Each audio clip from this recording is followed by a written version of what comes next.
인류사에는 오랫동안 지구가 편편하다고 인식을 해왔습니다. 이 편편한 지구, 움직이지 않는 지구라고 생각을 하고 끝까지 가면 어떤 낭떠러지가 나오고 추락한다고 상상을 했기 때문에 항해사들은 육지로부터 멀리 가는 것을 두려워했습니다. 그런데 지금으로부터 약 500여 년 전 유명한 천문학자였던 니콜라스 코페르니쿠스가 아니다. 지구는 멈춰 있지 않고 지구가 스스로 자전을 하면서 태양을 향하여 돌고 있다. 과거 천동선을 뒤엎고 지동설을 주장을 한 것입니다. 그게 지극한 소수 의견이었습니다. 그리고 그걸 주장함으로 말미암아 심지어 생명의 위협을 받을 만큼 어려움을 겪었습니다. 한때 그는 이 주장을 멈추었습니다. 민주주의는 다수의 의견을 존중하는 정치 체제지요. 그런데 다수가 항상 옳은 것은 아니에요. 이 다수의 견해 안에 엄청난 함정이 있을 수 있습니다. 진리는, 정의는, 진짜 옳고 그런 것을 정하는 것은 다수로 결정하지 않지요. 그래서 이 민주주의를 보완하는 두 번째 원리가 법치주의입니다. 법은 정의의 관념에서 그 시대를 이끌어가는 원칙을 규정하기 때문에 다수가 쉽게 뒤엎을 수 없도록 만들어 놓은 것입니다. 또한 참된 민주주의가 완성되기 위해서는 반드시 소수 의견이 존중될 필요가 있고 그 소수 의견을 놓고서 충분히 토론하고 충분히 연구하고 그 소수 의견을 반영할 수 있을 때 민주주의는 성숙한다고 말합니다. 오늘 말씀은 사실은 다수가 가는 길이 망하는 길이라고 말씀하고 있어요. 왜 그러느냐? 인간은 근본적으로 부패한 존재이기 때문에, 죄인이기 때문에 부패한 죄인들의 다수의 의견이 멸망의 길로 갈 수 있다. 이렇게 우리 주님께서 엄청난 말씀을 하십니다. 13절 좁은 문으로 들어가라. 멸망으로 인도하는 문은 크고 그 길이 넓어 그 길로 들어가는 자가 어떻게? 그러니까 많은 사람이 선택하는 그 문, 그 길이 따라가면 멸망의 문, 멸망의 길이라는 거예요. 두 번째, 생명으로 인도하는 문은 좁고 길이 협착하여 찾는 자가 어떻다고요? 적다고 말씀합니다. 길이 좁습니다. 소수가 갑니다. 그런데 그 길이 생명의 길이라는 거예요. 그 길이 영생의 길이라는 거예요. 그 길이 우리가 걸어가야 될 하나님의 백성들이 가야 될 길이라고 말씀하는 거예요. 또한 우리 예수님은 마태복음 19장 4절에서 낙타가 바늘귀로 들어가는 것이 부자가 하나님 나라에 들어가는 것보다 쉬우니라 말씀하셨습니다. 이 말을 듣고 제자들이 깜짝 놀랐어요. 아니 어찌 그렇다면 인생들이 구원을 얻을 수 있겠습니까? 그때 주께서 말씀하십니다. 사람으로는 할 수 없으나 하나님으로는 다 하실 수 있느니라. 여기서 바늘귀는 바느질할 때 쓰는 바늘의 윗부분을 말하는 것이 아니에요. 여기서 말하는 바늘귀는 바늘귀 문을 의미하는데, 예루살렘 성은 960m 산 정상 위에 건설된 도시입니다. 성벽으로 되어 있습니다. 성문이 대단히 큽니다. 그런데 적이 침입할 가능성이 있으면 가장 먼저 성문부터 닫겠죠. 그리고 어둑어둑해지면 밤중에 적군이 기습 침입할 수 있기 때문에 반드시 성문을 닫습니다. 문제는 예루살렘 시장이 출타를 했다가 일을 마치고 늦게 들어온 거예요. 그 거대한 성문을 열 수가 없습니다. 그래서 고개를 숙이고 겨우 들어갈 수 있는 바늘귀 문을 만들어 놨습니다. 그러면 낙타는 어떻게 하죠? 성문 밖 이 주막집에 맡겨놓는 거예요. 거대한 이 마차는 어떻게 하죠? 다 거기 맡겨놓는 거예요. 제가 부비를 드리겠습니다. 내일 와서 비용을 치를 테니까 맡아주세요 하고 성문 바늘귀문을 통해서 들어갔다가 다음날 새벽같이 나와서 성문을 통해서 들어갔습니다. 그런데 어떻게 그 큰 낙타가 바늘귀문을 들어갈 수 있는가? 낙타가 바늘귀로 들어가는 것이 부자가 하나님 나라에 들어간 것보다 쉬우니라. 우리가 천국 백성으로서 이 천국에 들어갈 때 우리가 가진 모든 소유를, 낙타를, 재산을, 마차를 다 가지고 결코 들어갈 수 없다는 것입니다. 그 길은 좁디 좁은 문입니다. 그렇다면 우리가 천국 백성으로서 좁은 문을 들어간다는 것은 우리 인생을 어떻게 살아야 되는 것을 의미할까요? 과연 하나님의 백성들, 천국 백성의 고유한 특징이 무엇이냐 묻지 않을 수 없습니다. 우리 주님께서는 마태복음 16장 24절에서 이렇게 말씀하셨습니다. 아무든지 나를 따라오려거든 자기를 부인하고 자기 십자가를 지고 나를 좇을 것이니라.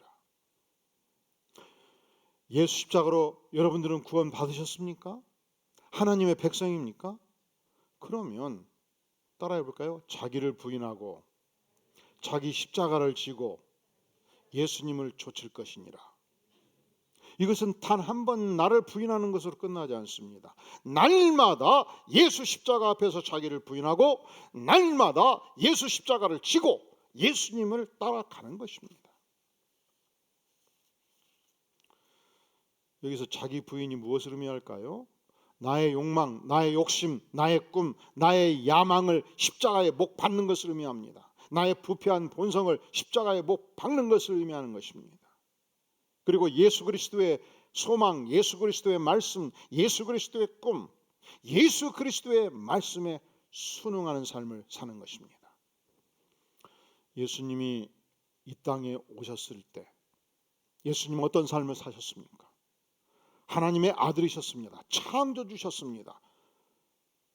그런데 인간의 몸을 입고 오셨고 십자가에 죽기까지 하심으로 100% 자기를 부인하셨습니다. 내가 죄 많은 인생이 죽어야 될 그 자리에서 우리 예수님께서 대신 죽으셨습니다. 내가 고난 받아야 될 그 자리에서 예수님께서 대신 고난 당하셨습니다. 내가 채찍을 맞아야 될 그 자리에서 주님께서 채찍을 맞으셨습니다. 내가 먹어야 될 그 욕을 먹어야 될 그 자리에서 주님께서 대신 욕을 먹으셨습니다. 온갖 내가 당해야 될 그 모욕을 우리 예수님께서 대신 당하셨습니다. 그리고 주께서 말씀하십니다. 한번 따라해 볼까요? 나를 따르라. 나를 따르라. 사랑하시는 성도 여러분, 여러분이 예수님 때문에 온갖 모욕을 뒤집었을 때 십자가의 은혜를 충분히 묵상하고 감당할 수 있기를 바랍니다. 내가 예수님을 따르기 때문에 고난의 채찍에 맞을 때 피하지 말고 그 채찍을 온몸으로 받으시기를 바랍니다. 이것이 자기 부인입니다. 예수님께서 자기를 죽기까지 부인하시고 버리심으로 나를 살리셨고 여러분을 살리셨고 온 인류를 살리셨습니다. 그 길이 넓은 길인가요? 좁은 길인가요? 좁은 길입니다. 이 길을 저와 여러분이 걷는 것입니다. 세계 3대 필름 회사가 20년 전까지 후지필름, 코닥필름, 아스파필름이었습니다.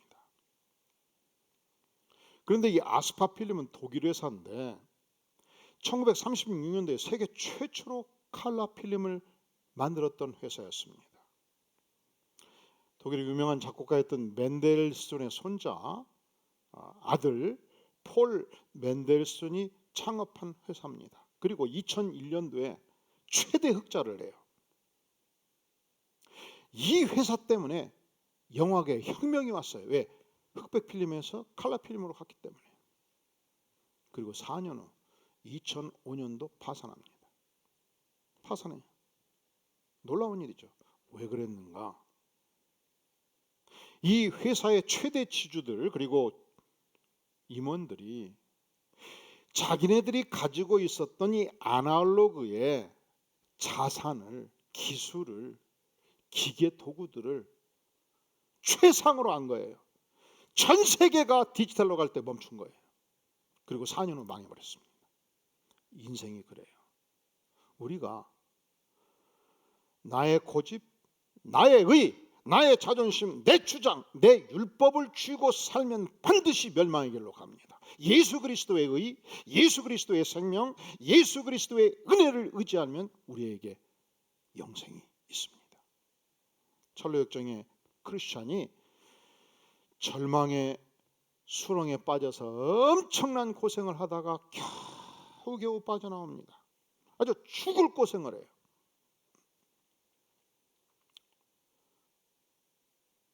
그게 좁은 길이에요. 사랑하는 성도 여러분, 여러분이 예수님을 진실로 믿고 따르면 때로 예수님 때문에 이 어떤 수렁에 빠져서 죽도록 고생할 때가 있습니다. 그럴 때 원망하지 마세요. 그럴 때 하나님 내가 왜 그 길에 들어가야 되냐고, 그리고 곰곰이 생각해 보니까 우리 아버지 때문에 고생한다고 얘기하고 내가 상관 잘못 만나서 고생한다고 얘기하고 그러지 마세요. 그러면 하나님을 부인하는 것입니다. 왜냐하면 하나님은 지금도 살아계신 하나님이신 줄로 믿습니까? 하나님은 내가 절망의 수렁에 빠질 때조차도 여전히 살아계신 하나님인 줄로 믿습니까? 하나님은 내가 그 절망의 수렁에서 빠져나올 때조차도 살아계셔서 주권적으로 나를 그 절망의 수렁으로 인도하셨고 주권적으로 나를 그 절망의 수렁으로부터 인도하시는 하나님인 줄로 믿습니까? 이걸 부인하는 거예요. 내가 상관을 원망한다면, 내가 환경을 원망한다면, 내가 하나님을 원망한다면 하나님 자체를 부인하는 것입니다. 크리스찬은 그를 부인하지 않았습니다. 원망하지 않았습니다. 그가 죽도록 고생하고 절망의 수렁에서 겨우 빠져나왔을 때 다시 하나님의 은혜에 의지해서 그 좁은 문을 향해서 전진합니다. 그때 한 새로운 인물을 만나요. 세상 지혜자, 월드리 와이즈맨, 그냥 세상 지혜가 출중한 거예요. 그런데 세상 지혜자가 크리스천을 딱 보니까 몰골이 앙상하지요. 절망의 수렁에서 겨우 빠져나왔으니까 피폐하지요. 그리고 등어리에는 막 덕지덕지 엄청난 짐을 지고 있는데, 이번에 우리 목회팀이 보내준 이 영상을 보니까 그 짐이 막 머리 위까지 올라오고 막 왼쪽 오른쪽 등 뒤에도 있고 막 7개 막 8개 막 달려있고 막 궁뎅이 밑에까지 있어갖고 막, 이야, 그 짐 치고 가려면 한 걸음 한 걸음 그냥 가는 게 엄청 힘들겠다. 그냥 아무리 좁은 문으로 간다지만 어떻게 그걸 다 치고 가냐? 그냥 죽을 고생을 하면서 간다. 여러분, 우리가 그리스도인으로 사는 것이 비행기 타고 행복하게 사는 길만 있지 않다는 거예요. 이렇게 힘겹게 엄청난 짐을 지고 걸을 때가 있어요. 그때 월드리 와이스맨, 세상 지혜가 출중한 인물을 만나게 된 것입니다. 여보시오 크리스천, 그렇게 무거운 짐을 지고 고생해서 도대체 어디를 가는 것이오? 저는요, 전도자의 말씀을 듣고 저 좁은 문을 향해서 가라 해서 제가 그 길을 가다가 절망의 수렁에 빠져가지고 죽을 고생을 했어요. 이제 겨우 빠져나와서 다시 이 좁은 문을 향해서 가고 있습니다. 거기 가면 반드시 이 무거운 짐을 다 벗을 수 있다고 해요. 그때 세상 제자가 여보시오, 그 좁은 길 좁은 문 아니올시다. 그 길은 위험도 많아요. 내가 안내하죠. 저 언덕 위에 가면 도덕이라고 불리우는 마을, 도덕촌이 있어요. 거기 가면 율법 선생이 있고 율법 선생의 아들 예의 선생도 있으니 그곳으로 가시오. 율법을 철저히 지키고 자기 도덕을 지키고 자기 의를 잘 살려가면, 그래서 예의 바르게 살면 그곳에 구원이 있는 것이 아니겠어. 그런데 자기 의를 붙들고 자기 율법을 붙들고 자기 윤리를 꽉 붙들고 가면 반드시 지옥불에 떨어지게 되는 것입니다. 왜냐하면 그 길이 넓은 길이에요. 대부분의 세상 사람들은 자기 생각에 옳은 대로 살아갑니다. 대부분의 세상 사람들은 자기 옳은 대로 행동합니다. 대부분의 세상 사람들은 자기 생각, 자기 주장 따라 살아갑니다. 그 길이 넓은 길이고 멸망의 길이고 죽음의 길이라 말씀합니다. 갈라디아 3장 10절은 말씀하기를 무릇 율법의 행위에 속한 자들은 저주 아래 있나니 기록된 바 누구든지 율법책에 기록된 대로 모든 일을 행하지 아니하는 자는 저주 아래 있는 자라. 우리가 도덕이 전부라면, 우리가 윤리가 전부라면, 우리가 만약에 율법의 행위가 전부라면 우리는 반드시 율법의 그 모든 것을 다 행할 수 없는 죄인이기 때문에 망한다는 거예요. 이 땅에 누구인들 율법의 100%를 행할 자가 있겠습니까? 우리가 만약에 율법을, 도덕을 복음 없이 행한다면, 은혜 없이 행한다면, 하나님 없이 행한다면 반드시 망한다는 것입니다. 그리고 하나님 없이, 복음 없이, 율법 없이, 은혜 없이 율법을 행하면 우리는 반드시 자기 의로 무장합니다. 내가 이렇게 율법을 열심히 살았습니다. 나는 이렇게 훌륭한 인격을 가진 자입니다. 이렇게 누더기 같은 자기 의를 주장하고 쓰레기 같은 자기 자존심을 주장하다가 멸망의 길로 간다는 거예요. 그것은 구원의 길이 아니라고 말씀합니다. 무엇이 구원의 길입니까? 내 의를 십자가에 못 박고 나의 도덕을 모두 십자가에 못 박고 자기를 온전히 부인하고 예수 그리스도의 의, 하나님의 의를 덧입고 사는 자입니다. 무엇이 생명의 길입니까? 자기를 온전히 부인하고 좁은 문을 향해서 전진하는 자, 천국 백성의 삶입니다. 또한 우리 주님은 창조주셨지만 근본 하나님의 본체셨지만 하나님과 동등됨을 취할 것으로 여기지 아니하셨습니다. 자기를 비우셨습니다. 종의 형체를 가셨습니다. 스스로 하늘의 권세를 버리고 사람들과 같이 되셨고 죽기까지 복종하셨고 십자가에 죽으셨습니다. 이것은 무엇을 말합니까? 우리 예수님은 첫째로 자기를 온전히 부인하셨고 우리 예수님은 두 번째로 자기의 권세, 자기의 권리 전체를 포기하셨습니다. 창조주의 권세, 창조주의 권리를 포기하시고 인간으로 오셨고 죽기까지 순종을 하신 것입니다. 이것이 넓은 길입니까? 좁은 길입니까? 이것이 넓은 길입니까? 좁은 길입니까? 좁은 길이에요. 그리고 주께서 우리에게 말씀하십니다. 따라해 볼까요? 나를 따르라. 나를 따르라. 이 교회의 지도자들은 모든 백성들이 이 길을 가야 될 뿐만 아니라 이 교회의 지도자들은 반드시 이 길을 가야 돼요. 그래서 우리 장로님들은 3년 동안 장로 되기 전에 이 광교 지역에 3년 동안 열심히 봉고차를 운행하면서 여러분들을 실어나는 것입니다. 3년 동안 매주 토요일이면 교회 와서 지하 1층, 지상 2층, 3층, 4층, 5층 남녀 화장실을 다 청소를 한 거예요. 왜? 우리의 존재의 목적은 내가 장로가 될 때 장로의 권리를 행사하고 권세를 행사하기 위해서 내가 장되는 것이 아니다. 나는 장로가 되어도 권리를 온전히 포기하고 주님을 따라서 온전히 영혼들을 섬기는데 매진하겠다라는 신앙 고백을 뼛속 깊이 새기는 거예요. 이것이 단지 장로님만 그래야 됩니까? 모든 하나님의 백성들이 체득해야 될 원리입니다. 외부에서 장로 안수 받으시고 안수집사 안수 받으시고 권세를 받으시고 오신 분들 중에서 과거 교회에 있을 때 이것을 뼛속 깊이 체득하신 분들은 우리 교회가 너무 편하고 좋을 거예요. 근데 모든 교회가 이 성경의 기본 원리를 강하게 가르치는 것은 아니더라고 보니까.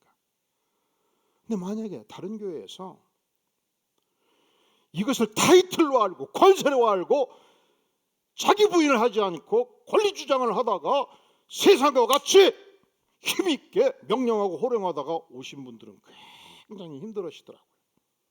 이게 잘 안 돼. 그리고 목사님들도 그러시더라고. 전도사님들도 그러시더라고. 우리 목회자들도 다 내려놔야 돼. 다 내려놓고 철저하게 예수님을 배우는 것이 가장 중요해. 장로님들도 가장 중요한 것은 예수님을 배우는 것이 가장 중요하고, 권사님들도 예수님을 배우는 것이 가장 중요하고, 여기서 뭐 권리를 행사하고 큰 소리 치는 건 아무 중요한 것이 아니에요. 왜? 우리 주님께서 우리에게 한번 따라해 볼까요? 나를 따르라. 나를 따르라. 예수님을 배우는 것이 가장 중요하기 때문에. 그리고 우리 주님께서 좁은 문, 좁은 길을 향하여 직접 가셨기 때문에. 그런데 사실은 이게 쉬운 길이 아니에요. 잘 안 돼요. 인간이 죄인이라 잘 안 돼. 그냥 하룻밤 자고 나면 금방 잊어버려. 그리고 세상 사람들 사는 방식으로 살아요. 그리고 어떤 분은 그렇습니다. 목사님 들어보니까 예수님 말씀이 맞네요. 내가 교회 와서는 그렇게 살지요. 내가 섬기는 것도 해보고 관리도 포기하고. 근데 목사님 사회를 몰라서 그렇지, 이 약육강식의 시대에 사장이 돼가지고 회사를 이끌어 가려면요 호령해야 되고, 목사님, 그러니까 우리는 교회 오면 어디 가나 왕초말 들어야 되잖아요. 교회 가면 내 목사님 말씀 듣지만 세상에 가서 월요일부터 토요일까지 내가 권세를 펴지 않으면 살 수가 없으니까 목사님 그건 나한테 맡기세요. 목사님 세상 안 살아도 모르잖아요. 나한테 맡기세요. 그건 세상은 내가 알아요. 내가 이렇게 생각하며 살면 예수님의 제자가 될 수 있을까? 1번, 교회 와서는 교회 원리를 따르고 성경 원리를 따르고, 세상에 가서는 세상의 원리를 따른다. 이게 몇 번이에요? 1번. 2번, 교회에서도 예수님 말씀 따르고 세상에서도 예수님 말씀을 따르고 어디 가서나 예수님 말씀 따른다. 2번. 이제 선택하셔야 돼. 난 1번 따르겠다. 난 2번 따르겠다. 난 모르겠다.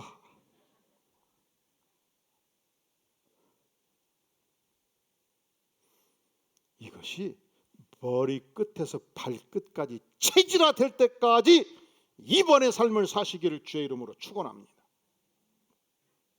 근데 어려워요. 잘 안 돼요. 어떻게든지 자기 권리가 있으면, 조금이라도 권리가 있으면 행사하고 확 뿌려버려야 이 시원한 게 이 죄악된 부패한 인간의 본성이에요. 그것은 예수님의 제자들도 마찬가지예요. 예수님이 십자가에 피 흘려 죽기 전까지, 그 직전까지 제자들은 서로 싸웠어요. 서로 다퉜어요. 무엇으로 다퉜냐? 요한과 야고보가 예수님을 따르다 보니까 예수님이 기가 막히네. 죽은 자도 살려요. 어떤 병자도 살려내요. 말씀이 너무 강력해요. 예수님을 따르는 백성들이 수만의 사람들이 예수님을 찬송하고 따라요. 이 권세면 반드시 거대한 왕국을 건설할 수 있겠다. 그때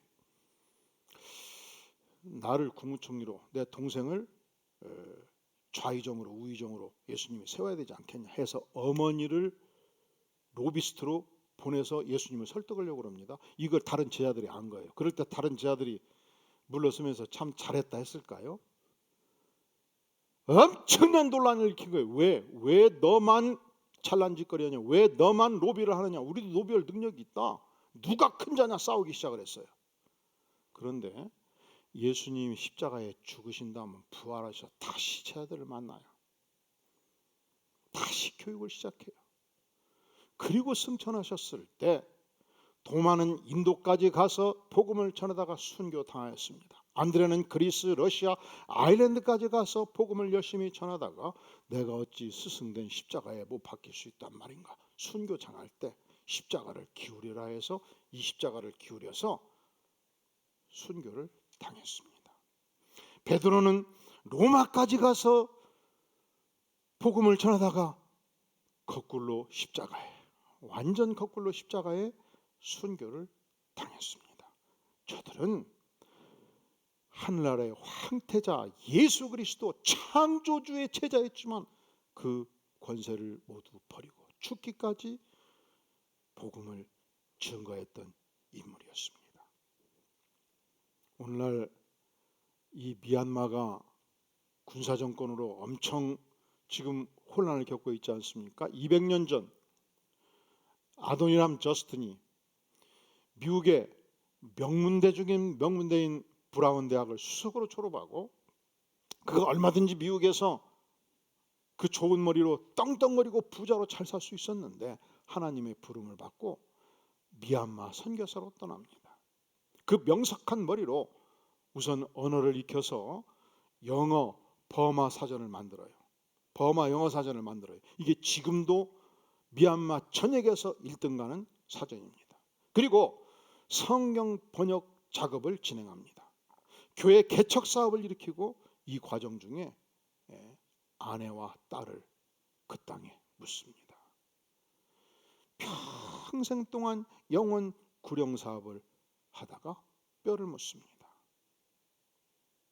그는 선지국 출신으로서 얼마든지 그가 누릴 수 있는 권리가 있음에도 불구하고 모든 미국 시민의 권리를 포기하고 당시 미개한나에 들어가서 평생 동안 자기 권리를 포기하고 자기를 부인하고 예수 그리스도의 영광을 위하여 잃어버린 영혼을 구원하기 위해서 생애를 바친 것입니다. 우리 주님은 한 영혼이 천하보다 귀하다고 말씀하십니다. 그 말씀을 믿습니까? 우리 주님은 너희는 가서 모든 민족을 제자 삼으라 복음을 증거하라 명하셨습니다. 그렇다면 한 영혼을 구원하기 위해서 내가 날마다 자기 부인을 하고 내가 한 영혼을 구원하기 위해서 내가 누려야 될 권리를 포기해야 되지 않겠습니까? 우리가 진정 천국 백성이라면 이 천국 백성이 살아가는 삶의 태도가 특징이 있다는 거예요. 세상과 결코 같을 수 없다는 거예요. 반드시 좁은 문 좁은 길을 날마다 간다는 것입니다. 날마다 우리가 걸어야 되는 그 좁은 길 좁은 문이 무엇이냐? 바로 날마다 자기를 부인하는 삶을 사는 것이며 날마다 나의 권리를 포기하는 삶을 사는 것입니다. 무엇을 위하여? 예수 그리스도의 영광을 위하여. 무엇을 위하여? 이 땅에 잃어버린 백성들을 구원하기 위하여. 무엇을 위하여? 하나님께서 나에게 맡겨주신 영혼들을 사랑하기 위하여. 우리가 천국 백성이라면 어떤 삶을 살아야 마땅하겠습니까? 우리 주님께서는 마태복음 22장 8절에서 내가 왜 이 땅에 왔는가 그 존재 가치, 존재 이유를 이렇게 선언합니다. 인자가 온 것은 섬김을 받으려 함이 아니라 도리어 섬기려 하고 자기 목숨을 많은 사람의 대속물로 주려 함이니라 말씀하셨습니다. 예수님이 창조주시죠. 예수님이 권세자예요. 예수님이 절대 주권자십니다. 예수님이 이 땅에 오셨어요. 왜 오셨습니까? 예수님은 이 땅에서 백성들로부터 존귀와 영광을 받기 위해서 오셨다 말씀하지 않아요. 예수님이 이 땅의 모든 사람들을 향해서 창조주로서 권세를 펴기 위해서 왔다고 말씀하지 않아요. 섬기기 위해서 왔다고 말씀하셔요. 많은 사람의 대속물로 당신의 목숨을 바치기 위해서 왔다고 말씀을 하셔요. 그리고 우리에게 요청하십니다. 따라해 볼까요? 나를 따르라. 나를 따르라. 마태복음 23장 11절에서 너희 중에 큰 자는 너희를 섬기는 자가 되어야 하리라. 사랑하시는 성도 여러분, 여러분이 내일 출근하십니까? 그렇다면 여러분의 부하들을 전심으로 사랑하고 섬기는 힘을 가질 수 있기를 바랍니다. 이것이 기독교 정신이에요. 세상이 어떻게 하든지 간에 관계없이, 세상이 무엇을 가르치든지 관계없이, 이것이 하나님의 백성이 걸어야 될 좁은 문이고 좁은 길이에요. 아니, 다른 사람은 그렇게 하지 않던데? 우리 직장의 모 장로는 그렇게 하지 않던데? 그것을 묻는 게 아니에요. 예수님이 무엇을 말씀하시는가? 다른 교회는 그렇게 하지 않던데? 그걸 묻는 게 아니에요. 내가 예수님의 제자라면, 내가 천국 백성이라면 우리 주님은 우리에게 무엇을 요구하는가? 넓은 길을 가지 말라. 넓은 문을 향해서 걷지 말라. 그 길은 망하는 길이다. 그 길은 멸망의 문이다. 좁은 길을 향해서 가라. 무엇이 넓은 길인가? 무엇이 망하는 길인가? 세상에서 떵떵거리며 살기 위해서 출세하는 것, 망하는 길이라는 거예요. 모든 사람이 그 길을 간다는 거예요. 입심양면에서 이름을 날리는 그 길을 가는 것, 멸망의 길이라는 거예요. 영광을 받기 위해서 가는 것, 추앙을 받기 위해서 가는 것, 세상을 호령하기 위해서 사는 삶, 넓은 길, 그 길은 망하는 길이다. 좁은 문으로 들어가라. 멸망으로 인도하는 문은 크고 그 길이 넓어 그리로 들어가는 자가 많고 함께 몽땅 가서 몽땅 다 망하는 길을 향해서 건너는 거예요. 생명으로 인도하는 문은 좁고 길이 협착하여 찾는 이가 적으니라. 묻지 마세요. 우리 직장의 모 장로는 그렇게 살던데? 묻지 마세요. 다른 교회 누구는 이렇게 살던데? 묻지 마세요. 왜? 대부분이 그 길을 갈 거예요. 세상 모든 사람이 그 길을 갈 거예요. 그렇다 할지라도 우리 주님은 우리에게 무엇을 말씀하시는가? 좁은 문을 향해서 가라. 좁은 길을 향해서 가라.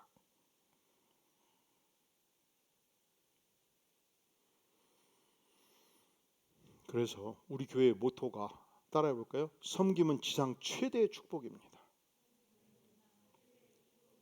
어느 곳을 가든지 지위를 묻지 말고 위치를 묻지 말고 섬김의 축복을 누릴 수 있기를 바랍니다. 아니, 섬김 그 자체가 위대한 거예요. 종템이 위대한 거예요. 아도니람 저스틴이 선진국 미국에서 얼마든지 호의호식할 수 있음에도 불구하고 미얀마 땅에 들어가서 전 삶을 불살라서 자기를 부인하고 권리를 포기하고 저들을 섬김으로 하나님께 영광을 돌릴 수 있었다면, 예수 그리스도 하나님의 아들 창조주임에도 불구하고 하늘의 권세를 버리고 이 땅에 오셔서 십자가에 죽기까지 자기를 버리시고 나를 구원하셨다면, 이것을 진실로 믿는다면, 사랑하시는 성도 여러분은 이번 한 주 동안 단 한 영혼의 구원을 위해서 어떻게 좁은 길을 걷겠습니까?